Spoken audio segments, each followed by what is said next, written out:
everybody, we're once again in McClellanville, South Carolina at Hampton Plantation State Historic Site. Today we're here for the Home for the Holidays tour. So we're going to see if we can see anything in the house and then walk around. And if I can't see anything in the house, then I'll just add pictures later. So we shall see what we can see and what we're actually allowed to do in there. So you can join us. Yes. It's cold out here, so I'm hoping they come soon, open up the house so we can go in. You ready? Yeah. So we're here for Hampton Plantation Home for the Holidays tour. And as you can see, the porch here at the ranger station is decorated quite beautifully. And there's another look at it. So if you look to the tree right here, it was saved by George Washington back whenever he was visiting here on his 1791 tour of the southern states. He liked the tree so much, he told the lady of the house, please don't cut it down. So it still stands today, and it is currently 2022 at the recording of this video. Period. All of the transportation was on the water. Okay, we are the low country. We have always been the low country, which means we are below sea level. So you couldn't go very far on a roadway unless you were in a town and not hit water. So they were like, fine. South Carolina has a highway of rivers. I mean, a veritable highway. Built in the 1720s when they were building this house. The interesting thing about the cookhouse is that it has 5 open fireplaces, it has 3 ovens, and also it has an artesian well inside the cookhouse, which is genius. It's genius to have the well right there where you use the water. The additions, it wasn't like they just put rooms this way. They also added 4 bedrooms on the 2nd floor and then created an entire 3rd floor with 6 more bedrooms. So there's a whole lot more load to carry in the additions than there was in the original house. So that accounts for the difference in the way the house is framed. This room, the original, the room behind you, the room that we walked past when we came in, and then there's a little room over here. This was the whole house downstairs. And then here and here, there were 2 bedrooms upstairs. That was it. That was the whole thing. As the family intermarried, when they intermarried, they got more powerful, they got more politically powerful, they became a lot more wealthy. Smallpox, which is not waterborne. And also the mosquitoes in that time period, the females. The room behind it has had many, many uses over the years, and we'll talk about some of those when we're in there. And then the room behind this one, which is the one we went, okay, so you see right here is a perfect example. You see the beam coming through? What you don't see, unless you really look for it, is you see that little round thing right there? Yeah. That is actually probably a 12-inch long peg. Yeah. So instead of putting a bunch of nails in there, and screws didn't exist at this time, what they did was they put a wooden peg up through both pieces of wood. So that peg goes through this piece and into the next piece and out the other side. Keep that being. It keeps it at very important intersections. You'll notice throughout the house.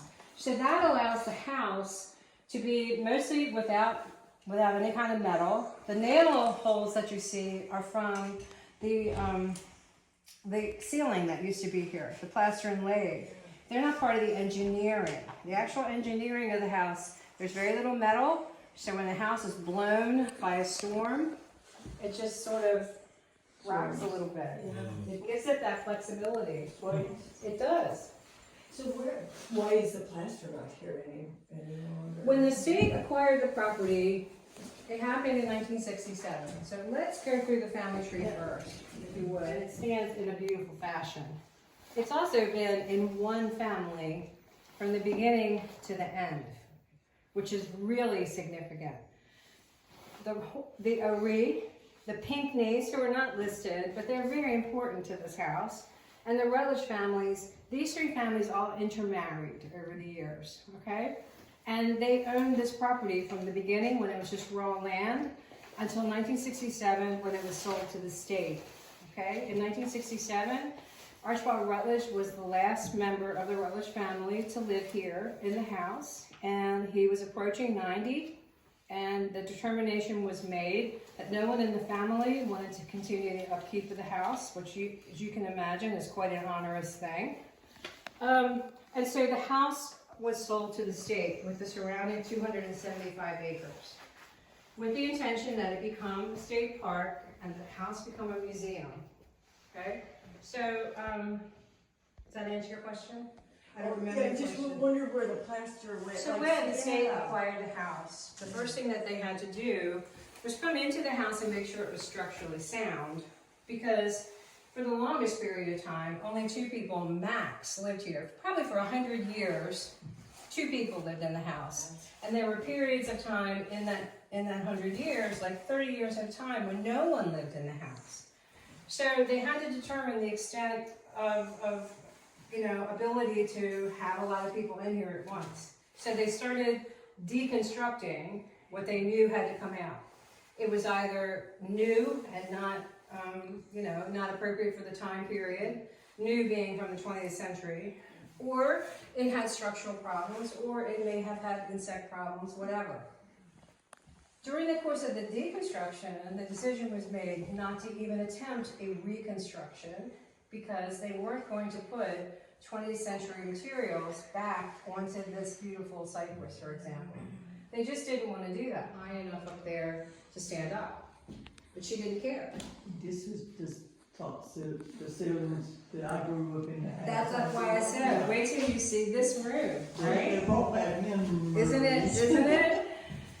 I love this room so much because I think it is very elegant, but also because you can really see these corner members and all the bracing. You see all the sistering that had to be done, and that was mostly done by the state in order to stabilize right next to their daddy, while their daddy was doing all of this. Harriet O'Reilly, at the peak of her cultivation time here at Hampton, owned almost 400 slaves.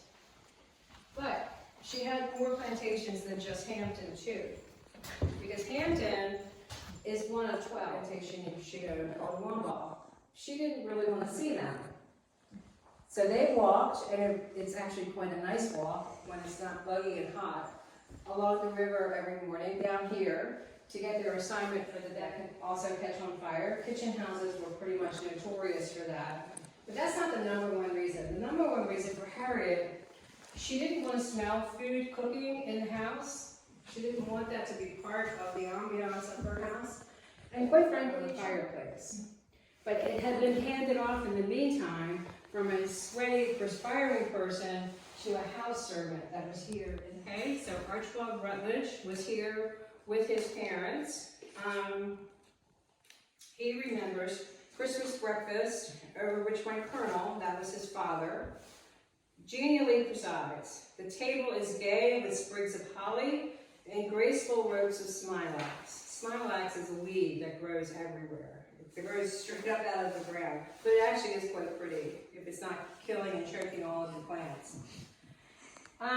Sprigs of holly, graceful ropes of smilax, a huge bunch of mistletoe, large enough to warrant the most ardent kissings of whole communities, stands upright in the center of the table. Its pale, cold berries mysteriously agleam.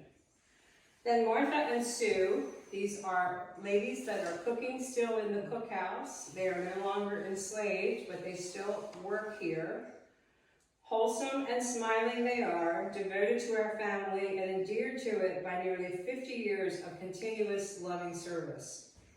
They bring in the breakfast, which is hominy, cold wild turkey, brown crumbly cornbread, venison sausage, beaten biscuits, streaming coffee, homemade orange marmalade. Then he writes about his mother.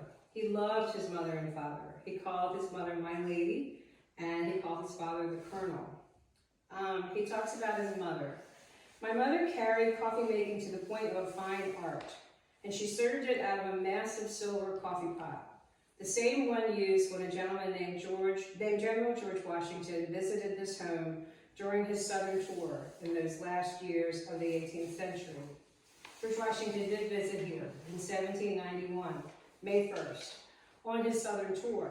He was great good friends with Harriet O'Reed, who was the mistress of the plantation, with her two brothers, who served with distinction under General Washington and were both rewarded for their loyalty by General Washington. George Washington was really great about rewarding people who were loyal to him throughout his lifetime. Thomas Lynch, who lived across both of these rivers at Hopswee Plantation, the elder Thomas Lynch helped to write the Declaration of Independence. And he was, along with Benjamin Franklin, the ones that kept pushing George Washington before the Continental Congress. They were not sold on George. They weren't sure that he had enough experience. They weren't sure whether he was the right man for the job of general. And those two gentlemen kept pushing him forward. So finally the Continental Congress said, okay, fine. George Washington can be the general of the Continental Army, but it's on YouTube how he does. So he did quite well, as we all know, and he named the first two ships in the Continental Navy, the Franklin for Benjamin Franklin and the Lynch for Thomas Lynch. So you see, this area here is resplendent with people who signed the Constitution, who signed the Declaration, who helped to write both of those documents, who were the first Supreme Court Justice, who were great good friends of George Washington, and on and on and on. This wasn't some little rural podunky area. This was quite a powerhouse here, the French Santee.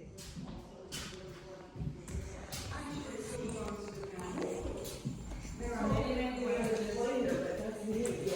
Well, the Rutledges they still own all of the surrounding acreage. They actually still own the family cemetery. They still own the slave cemetery. They let us continue to use them. They unexpected company.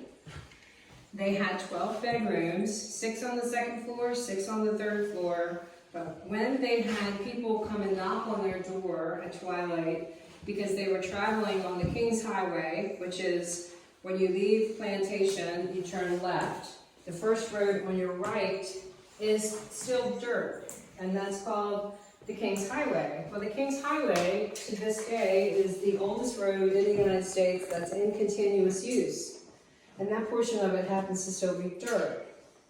So people traveled it. It was if you were a traveler and you found yourself at twilight with no place to rent a room and no place to buy a meal, that you could knock on the door of the nearest farmhouse and they would welcome you in and feed you and then house you for the night. So at most places, you know, the farmers were not all that well to do, and they would in fact welcome you in and probably share their own dinner with you. And then probably put you up in the barn or in a run-through shed because they didn't have room for you inside the house, but they would still house you. Harriet had this room built for them. She wasn't going to put these people next to her family on the second or third floor, but she loved to entertain them, so she fed them very well, and she loved to house them because what she got from them she thought was invaluable, and that is the news of the day. There's no internet. Sometimes the newspapers didn't get here for weeks at a time. Harriet needed to know what was going on. She was in charge of a whole lot of stuff, and she needed to know. So these people were traveling. They had just left someplace. They were on their way someplace else. There was a reason why they were traveling, and she got all that information from them. So she became the news maven. She knew everything about what was going on. She was actually sort of like, and I hate to use this term, but she was like the godmother. You know, she was like the matriarch, not only of these 12 plantations, but of this whole area. She was very powerful. And you know, you see already how well connected she was. She, she had the president in her pocket. I mean, she was very, very well connected and very powerful politically. American aristocrats, okay, who could have owned Charleston society had they chosen to go participate in that, who had no interest in that. Archibald Rutledge learned how to propagate trees for ready cash. He was always writing books. But he moved back here in the same situation as his father before him, who was a colonel, retired colonel from the Confederate Army, who's retired on Confederate dollars, which are worthless. Archibald had a cash flow problem too, because he retired as a private school teacher, which he wasn't going to have much of a pension anyways. So he learned how to propagate trees. He did hundreds and hundreds of dogwood. They were never built to be windows, but the shutters were there to continue the symmetry. Yeah. These are pass-throughs. Was that what, even, So- so even though there's the hole there, they wanted. Because they were used for ventilation. So they could open the windows on the back of the house. Probably in this room, they probably just carried the pots over and then placed it here and carried it into the dining room. Warm yourself by the fire and then go in for the entertainment when you were ready. Question. I think build a fire in that because it's not straight back. Yeah. This is partially deconstructed, okay? So this masonry, That's what, good word, I know, I was like, what? this masonry, you see how this masonry is complete? Yeah. This masonry was also complete, but it was Okay. partially taken apart, and this was also complete on, okay? So imagine it all like All the this. way. It makes a very small firebox. All the masonry absorbs the heat and then projects it into the room. This is a fireplace insert. So every room in the house has a fireplace, and every fireplace had an insert, except for the ballroom. This is called a Rumford, R-U-M-F-O-R-D, fireplace. And if you Google that, you can buy plans for a Rumford fireplace, you can buy a Rumford insert, you can buy all kinds of things. It is a design that has withstood the test of time. It works very well. Was this fancy years ago? We had another one come just the other day, and these are some of her marks. Yeah. She takes samples like that. So she's particularly interested in this blue paint. Okay, is this a door? This is a little closet. When they did all this kind of fabulous labor, everything comes down to those people. Everything. Because when the Reeds came here, they were Huguenots. They didn't have anything. Remember, they were run out of their country. And yet, like how Rutledge lived here, even as a child, they had a holly tree or a Christmas tree. And it was always a business dog. You went in with the gun and light? Yep. Archibald Rutledge, when he learned how to propagate trees after he retired, I think he got tired of people asking him about the alley of oaks. Like, where's the alley of oaks? So he planted what he called Holly Avenue. And there were, at one time, planted by him, 158 female holly trees that line that driveway. Female because they're the ones that get the red berries. He called them his girls. His girls. And he talked about the fact that, yeah, they were boys, and he planted them here or there for them to do their work using the wind. But his girls lined Holly Avenue and looked so beautiful at the holidays because they had red berries. Small house was in the family. So they would isolate where they had small house and missionaries. See how they worked in the floor, so the doctor could usually come and go, and nobody else would get sick over it. It has been used as a pantry for the enslaved house servants and skinny white man. He had 2 PhDs. He wrote hundreds of books, published books, and his best friend in the world couldn't read or write. But he would have died for Prince, and likewise. There's a story of Archibald's mother says, "Oh, Archie and Prince. If Archie cuts his hand, Prince bleeds."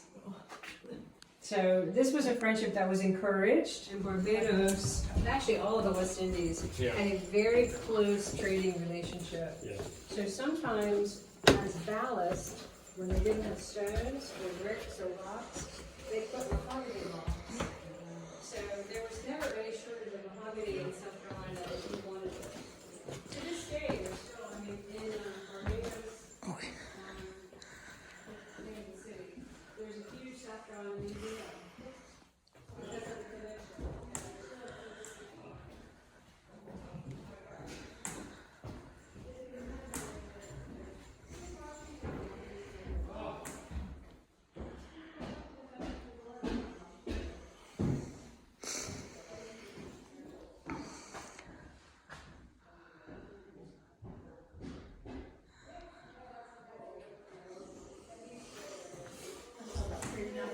upstairs over to put my hood and stand there like a dark figure.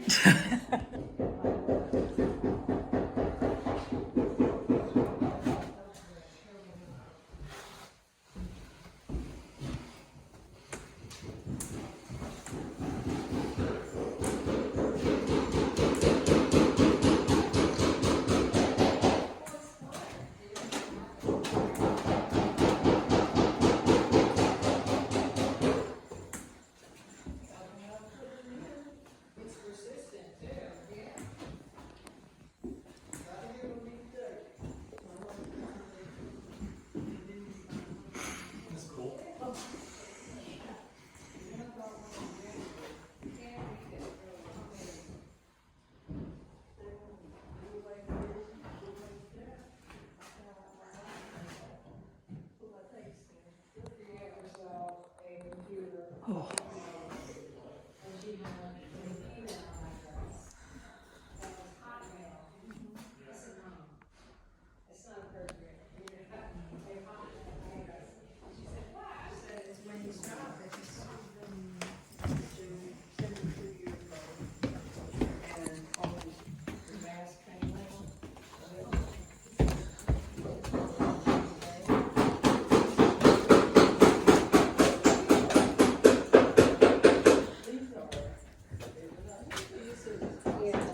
Ooh.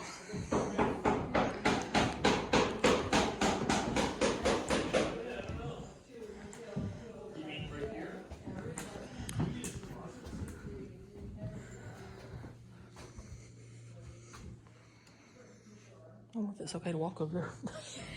So I wonder if it's okay to walk over here.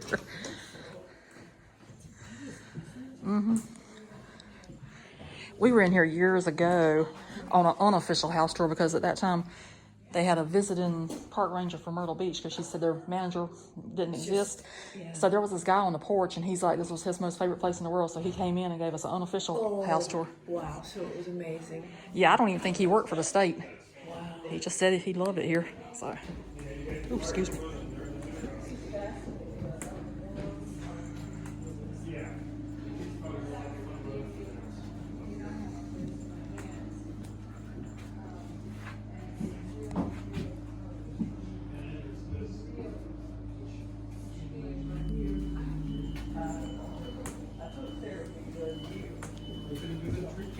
He saved her from moving. Oh, Apparently. yeah.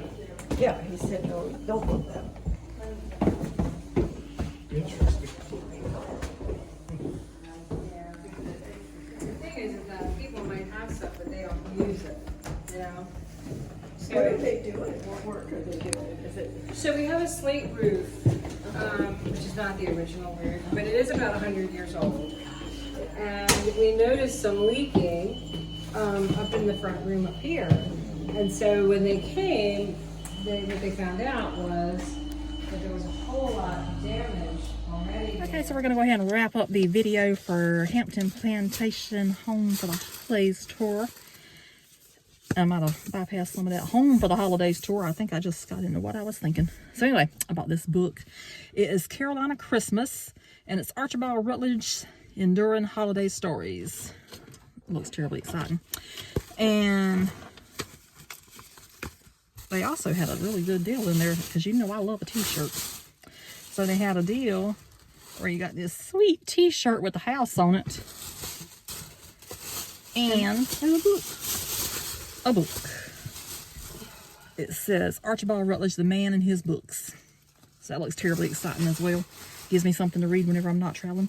Or if I'm on a long trip, I might take it with me and read it there. So Mom, how did you enjoy it? It was good. Yes. That lady, I don't know her name, but she was good. She did an excellent house tour. I could not obviously record the whole thing because the video would be like an hour and a half long. So she was so good. That was the most thorough house tour we have ever had anywhere so far. She knew her stuff.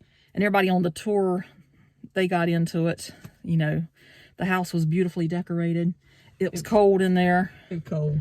Because apparently there was never heat or air installed in the house. But over time, they did have electricity and indoor plumbing eventually. Even though I didn't see the bathrooms. Maybe they ripped them out. Got to hit the mute button on that before the music comes on. Oh, there it goes. Okay, so you gotta do your thing. Yeah.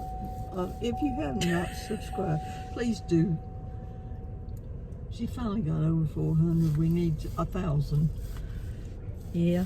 Whenever I get to 1,000, I can Yes. put some ads in these things. Maybe, I think if I get to 1,000 people, maybe YouTube might start recommending the videos more. I don't know. But anyway, a girl can dream. A woman can course. dream. So, Ain't nothing wrong with dreaming. yep. So that's gonna do it. I've got to get my seatbelt on because, as always, she's already jumping ahead of what I'm doing. So I'm gonna say toodaloo. Hope you enjoyed the house tour. Toodaloo. Yeah, toodaloo. So I hope you enjoyed the house tour, even though I did not walk around the grounds today because it is starting to get a little late because I think everybody in the house tour got long-winded. So it almost turned into an hour and a half, almost 2 hour house tour. It So was interesting. it was very interesting. So that's gonna do it for this one. We'll see you somewhere else. I'm not sure where at yet, but it'll be somewhere. So bye. Bye.